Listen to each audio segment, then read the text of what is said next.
నమస్తే పీపుల్, ఎలా ఉన్నారు అందరూ? మీ అందరూ మా వీడియోస్ కోసం చాలా వెయిట్ చేస్తున్నారని నాకు కూడా తెలుసు. కానీ అసలు టైం కుదరట్లేదు, కుదరకనే చేయలేకపోతున్నాము. సో ఇప్పటి నుంచి అయితే రెగ్యులర్గా ఉందామని అయితే అనుకుంటున్నాము. ఈరోజు వీడియో ఏంటంటే, ఈరోజు సాటర్డే కదా, సో మేమైతే రసూల్పూర్లో ఉన్న హనుమాన్ టెంపుల్కి అయితే వెళ్ళాము. సో టెంపుల్కి వెళ్ళి దర్శనం చేసేసుకొని అక్కడ నుంచి బయటకు వస్తే రైట్ సైడ్లో ఈ నర్సరీ అయితే ఉంటుంది. సో మేము ఎప్పటి నుంచో చెట్లు అయితే కొందాము అని అనుకుంటున్నాము, కానీ ఇప్పటి వరకు అయితే తీసుకోలేదు. సో ఈరోజు అయితే ఏమైనా చూసి నచ్చితే తీసుకుందామన్న ఇంటెన్షన్తో వెళ్ళాము, కానీ ఈరోజు కూడా ఫ్లాప్ అయింది.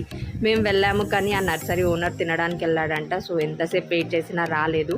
ఇంకా అక్కడ ఏం జరిగిందంటే, మా చెల్లి ఊరుకుంటుందా తీట పనులు చేయడంలో ఫస్ట్ ఇంకా ఎంట్రీ అవుతూనే చూసిందంట మామిడికాయ చెట్లకి పండ్లు ఉన్నాయి, కాయలు ఉన్నాయి, తీసుకొని వెళ్ళిపోదాం అని చెప్పి ఇంకా అక్కడ నుంచి తీసుకొని ఇంకా మేమైతే జంప్